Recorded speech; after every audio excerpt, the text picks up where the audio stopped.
All right, we're live. No shit. Please turn that off, sire. There we go. Oh, you need to keep this page, by the way.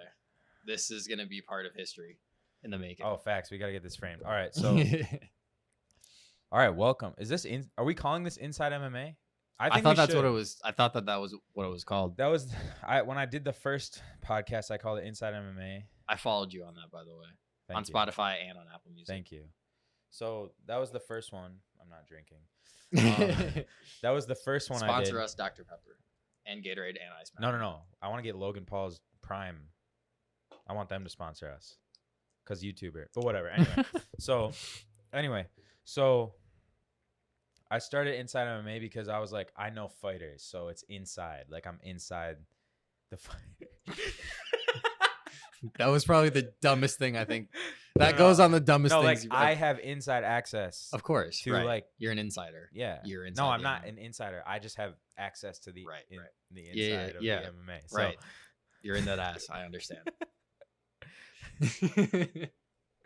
All right. Who are you? Well, good question. So my name is Thomas. Obviously, this is Jake. I'll be your co-host. T-Bwad and Jake-Wad. Yeah. Jake and I met, I believe the first time we actually met was in 7th grade, but we did not like each other at all. You didn't like me in 7th grade, rightfully so. I didn't really know you. And then in 8th grade, I think I was more friends with Tom, rest in peace, than I was with you at the time. Yeah. And then by the time we got into freshman year, we just kind of were like, all right, best friends. So it's been what, 6-7 years we've been best friends. Played baseball together. Literally, bro. Yeah. We've done everything together. Wait, cried so together. How old were we? Like 13? 14? 14, 15, I think. I think when we became close, we were 16. Yeah. So that's like 5 years. Yeah. But we knew each other and were cool and played baseball together for like 8 years. Yeah. So this man was my partner in crime on the baseball field. Well, I mean, in life in general, but especially on the baseball field, we were the 1-2 punch. When we weren't on different teams. Teams, because then I dominated. But I'll give you that. You'll give me baseball. I can't wait to do taekwondo. I can't wait till you join, and then we can like relive the competitive juices. Yeah, get it all flowing again. So, you didn't like me when we first met, and then a year or two later, you liked me, but I didn't like you that much. Yeah. And then you thought I was annoying. You were, but I was annoying when you met me. So yeah. Anyway, so Thomas Waith, Jake Fine, we're doing I needed a partner for this podcast. Thomas and I have had enough arguments about MMA where I was like, this makes sense. Right. So here we are, and I'm wearing his video game headphones. Oh yeah, my Astros. I look ridiculous. Yeah. But no, I think Jake was telling me to do this, so fuck all of you who are going to see this and laugh at this story. But one of the first encounters I think we had in MMA, one of our first interactions that we really like started taking it pretty seriously was once Connor really got into the picture. It was when Connor was about to fight Khabib. No, yeah, but I mean in general, when we first started, you especially, you kind of, once Connor got in there and UFC started blowing up, that's when we both kind of started to pay more attention. And then by the time we were going to Miami, that was the trip. We were in Miami. Your dad brought us out. Yeah, I was visiting University of Miami, got rejected, and so we were there. We were in Miami just having a good time. And the Conor versus Khabib fight was coming up. Now, Jake and I, again, we've been best friends for a long time. So we roughhouse a lot. We dick with each other a lot, stuff like that. So we're just fucking wrestling on the couch, just fucking like idiots. And I grabbed a pillow and I smacked him with it really hard. But it was the zipper end. So the zipper just hit him like square in the fucking face. And he turned and looked at me with like pure rage in his eyes. And I knew in that moment I was going to die. So in my mind, I was like, I just got to make him laugh. And the first thing that... Well, no. that came You to hit mind. me with the pillow, and Right. then we started wrestling, like Yeah, full on. Like that, I was like, actually trying right, to hurt yeah, you. yeah. Like, so he's like on top of me at this point. So I'm like, all right, this is bad. So the first thing that popped in my mind was just Khabib me daddy. And he stopped and then just started laughing hard as fuck. And I was like, oh, thank God. That's like a classic line now. Yeah, so that is like one of the foundations, the bedrock of this friendship that was one of our like first like foray into Literally MMA. Yeah. But yeah, those were the good old days. That Facts. was, we were what, 17? No, Yeah. we were Yeah. Yeah. That was because going into senior year. Yeah, so we were 17. And that was right. Connor and Khabib fought October that year. We were there in like July or August, something like that. 229. That was UFC 229. Yeah. And we were there right at the end of August in Miami. Yeah, yeah.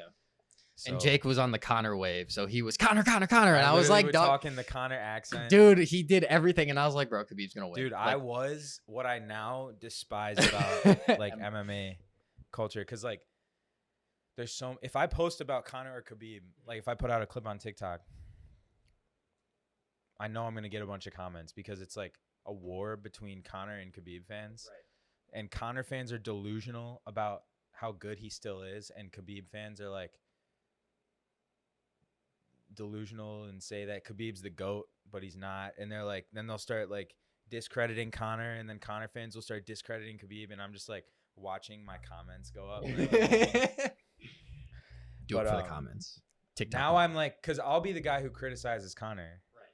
Because I keep it clean. Connor's one of my biggest like favorite fighters, but I'm just like, I keep it, yeah. Like I'm just not gonna like, I'm just gonna say how it is. Like Connor fell off. Whatever. Oh yeah, I think part of that is like his mindset over time has changed, especially because like especially right after his son was born, and then he kind of started having issues with his wife. He kind of cooled down a little bit. We didn't kind of see that like same fire that he had, the same like cockiness. He was more humble and stuff like that. I always wonder like, but like he won it. I'm pretty sure that was the fight against Dustin Poirier, the second one, where he just got completely rocked.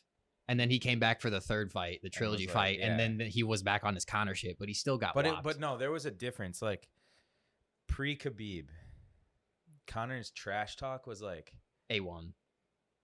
It made sense. Yeah, everything was aligned right perfectly. Like it felt like the stars were aligned for that to be right what it was. I kind of feel the same way about Ronda Rousey. It was like everything mashed up at the right time, even though she like. Also, fuck Edmund Tarverdyan. Fuck her coach. Like well, I don't even know much. So basically, you know, she was a bronze medal in judo in the Olympics. Oh, that's and sick. She was fighting in what other MMA were the women fighting in? Was everybody fighting in? It wasn't not Bellator. It wasn't Bellator, but it was right. It was one of the alternate entities, the MMA promotions, but she became the champion in that division. And then because of how much success she had gained, Dana White, who had previously said no fucking way women were gonna fight in the UFC, completely flip-flopped. He said no white women? He said no way women. Oh, no way. No white he was women. like, he was like, no. What? No, he was like, no way are there gonna be women in the UFC. Like you can look up the clips of him being like, hell no. And then immediately after, he's like a couple months later, year later, however long it was, when Ronda came around and he like absorbed that and made the women's divisions in the UFC. He was like, some of these people are animals. Like they live in the fucking Stone Age. These women are fighters. They can compete, blah, blah, blah. And I was like, oh, Dana. But like everything kind of like lined up at the right time. But basically with her coach was when she got to the UFC, she just started doing her normal first round submission. And then when I believe she switched coaches, or maybe, I don't know. I can't remember if she switched coaches or if she'd been working with him. And then all of a sudden he was just like, we're going to pound your striking. But she started working with him, and he's a world-renowned coach. Like he's coached a lot of good MMA fighters, and he just hyped up her boxing, her striking, and she was not ready for that at all. And he was claiming that she could. So this is when people were like, "Oh, Ronda could knock out Floyd Mayweather." That was around that time, where everybody That was like right before I got into right, like people were just like, oh my god, Ronda, like he was telling like he's like, yeah, she knocks out some of the guy fighters in sparring, like she has hand, like he was basically just hyping up her striking. So then as soon as she fought Holly Holm, she didn't if you see her, she didn't go to the ground. She rarely went to the ground and try to get a takedown. Like she tried to stand and fight. Yeah, like she tried to stand and fight, and we saw what happened against Holly Holm. And then she did the exact same thing against Amanda Nunes. There was like this whole documentary about her like going into the woods and like isolating and like really taking it seriously. And I was like, oh, she's gonna come back and win. Yeah, and then she didn't. Right? No, like, and then she just was like, fuck it, I'm going to the WWE. But like, it's just one of those things where it's like it matched up at the right time. So like, even though she's not even remotely associated with the MMA anymore, she still like gave that boost to the sport. So now we have women who are fighters, and now we see Amanda Nunes and. But then they like put all their money behind Conor. Basically. I mean, yeah, but he kind of came up right as she was coming down. Right? Yeah. It was roughly around the same time. Yeah. Like in that, I remember like. Because I would be watching ESPN all the time because I was super into basketball, but they would talk about Ronda Rousey on there a lot. Right. So I was like, I knew who she was. Because she started, because she like got instant fame because they just gave her the championship. And she was like hot. That was that was like what everybody like would push about her. Yeah. I mean, but like they've also done that with like Misha Tate. That's why Paige Van Zandt got so many tries because she was just same with Sage Northcutt. Because they're trying to build stars. Right. Exactly. Yeah. Okay. But like, it's just weird. It's just weird. The UFC, like when you pay deep attention to it, it's like so political. Yeah. In a way. Like, I mean, because they're going for super fights. Like, they're going for super fights. So that's why we see a lot of cards where it's just like we have 2-3 championship bouts on cards. Because at this point it's just like pay-per-view, trying to get as much. We're trying to make the biggest. But that's not how they do it anymore. They got this ESPN deal. Oh, I forgot about that. For like 42 fights a year, they get paid like $750 million a year to put on these fights.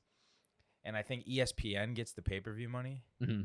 So like all the UFC has to do is put on 42 cards a year. Right. Or whatever that number is. But I feel like there's just so much pressure for their excuse me. This guy. I feel like there's so much pressure to always be like, we need to have. Like, I feel like there used to be a lot more fights back in the day where there might be a championship bout, but there were a lot of fights typically where it was just like, we're just seeing really good fighters go at it to determine like who's going to be like where. Every card is headlined with title fights. Exactly. Yeah, exactly. So I think that's part of it too, is like especially now that we've seen what we've seen from Conor and what we've seen from Ronda, there's an expectation to have the greatest fighters fighting all the time. There's always got to be a championship on the line because that's what's going to bring in. I mean, I kind of like that because like I feel like the way the fighters are paid is like your reward. Like the fighters who have belts get paid with pay-per-view points, and there's only a couple fighters. I think Conor's the only one who gets pay-per-view points that doesn't hold a belt.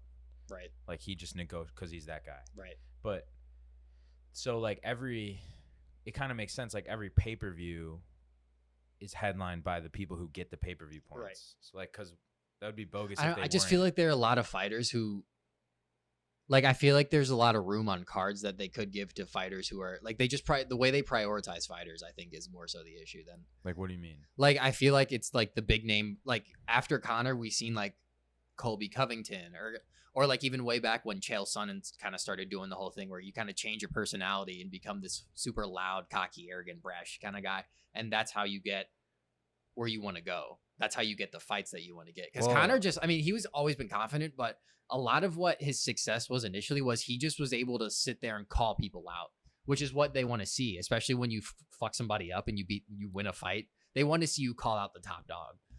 Yeah. So he had that momentum behind him and he had that personality. And I think that's something too, where we're seeing fighters who are kind of just adopting a persona like Colby Covington, who openly like is like, yeah, this is just a character that I play. Isn't it like, funny that he literally says that? Yeah. Like, but people still believe it. I just hate him.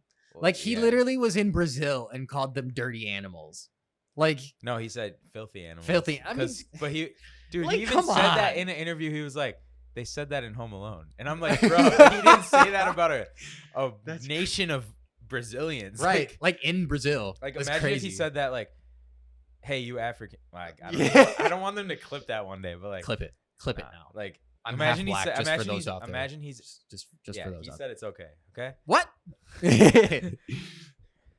That's the thing, dude. If I ever say something stupid, I'll be like, my partner's mixed. My partner's mixed. It's all good. It's a cop out. No, okay. So, kind of, we got over our background of our friendship. We covered like our favorite, like how we kind of got into UFC. Yeah.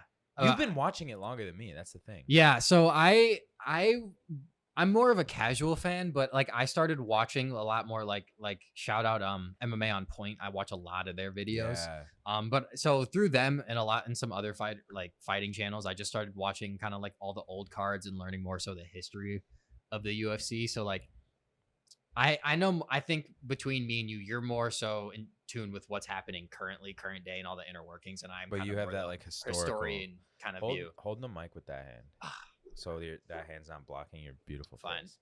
But yeah, so I think it's like a good, because like a lot of the stuff because you're more into like basketball right now, so like a lot of the stuff that's going on, you can like, I can explain to you in a way, because I've been paying like the past like year, I've been paying super close attention, and then I was always watching like, I was pretty casual before that. Yeah, I was like watching all the big cards. Yeah, and then.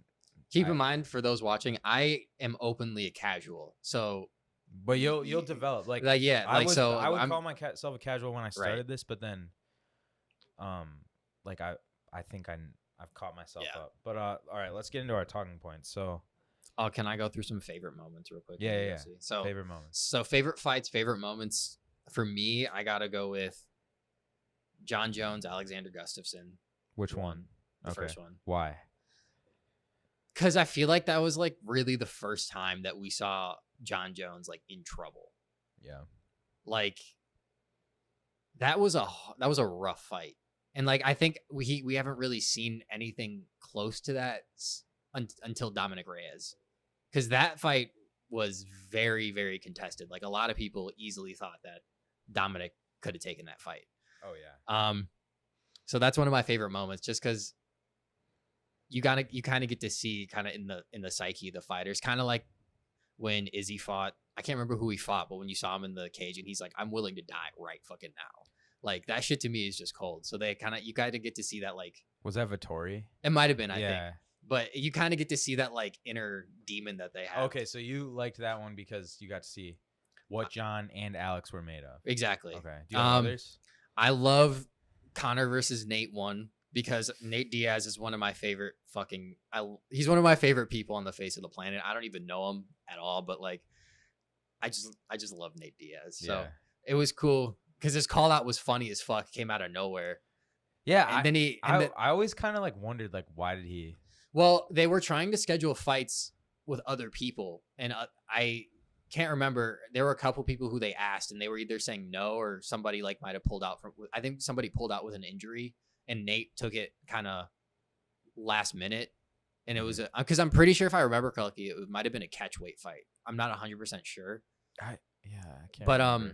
But that one I was like, hey, because it's fun to watch. It's fun to watch Nate Diaz because he goes to war every time he fights. Like, like it's just fun to see motherfuckers go to war. But like, it was also nice to see Conor get knocked down a peg, because I just kind of like Nate Diaz was the total underdog, especially at the time. I feel like he's always kind of an underdog. Mm-hmm. So for me, it was just cool to see. One of the most recent like MMA moments that I really was like, this is awesome, was watching Max Holloway duck and dodge and punch Calvin Kattar without looking at him while yelling at Dana and the broadcasters, literally like going Super Saiyan Ultra Instinct. That shit was, I've watched that clip so many times. That was crazy. That was disgusting. Literally. And like, also shout out Calvin Kattar and Max Holloway for taking like more strikes to the head than like anybody. Dude, if you think about it, like taking like, what was it, like 450 significant strikes to the head. Yeah. Like the crazy thing is, I think it was like 450 strikes, and then like 229 of them were significant. I think it might have been 300 because like, I know with way, the like, total. We're talking about, like, imagine if I tossed somewhat hard 200 baseballs from right here, right, to your head, right. That's what a significant strike is. Yeah, it's any strike from distance. That's so crazy that Calvin Kattar took that. Yeah. And then he won his last fight. Yeah. Like he didn't die from that. Like No. he didn't like lose his. I watching that fight against Max and then his last fight, I gained a whole lot of respect for Calvin Kattar because I can just appreciate the guy who's just like never give up, never say quit type. Like, like he's at that Boston. Right. Like I feel like he's one of the guys who, if you got him in a chokehold, he would rather go to sleep than tap. You know what I mean? I feel like there are a lot of people who most people tap, but like he just has that kind of like grit. You know what I mean? I'm not saying he literally would. Now they're gonna be like, he got tapped before you, bitch. Right? Like I'm not saying he literally would or that he has, but like he just kind of has that like, motherfucker's just like he's going in there and he's gonna whoop ass and he's gonna take the hits and it doesn't really matter. He's just gonna keep going. All right, those are some good moments. Yeah. Let's see. Anything with George St. Pierre and Anderson Silva. Just fun to watch. Just fun to watch. GSP's my goat. Yeah, GSP's goated. GSP's GSP. Like, and it's cool how he changed styles because he was a kickboxer and then he switched to wrestling. Primarily karate, right? Yeah. But he switched up his style and he said that in a recent interview with Lex Friedman, John Danaher, and Gordon Ryan. Mm-hmm. Those four did an interview and GSP was like, he said that the reason he was so good at takedowns is because he learned from karate point fighting. Because the way he basically said that like 80% of the takedown is just getting from point A to point B. Yeah. So like from distance to the opponent and then finishing the takedown with wrestling technique. Right.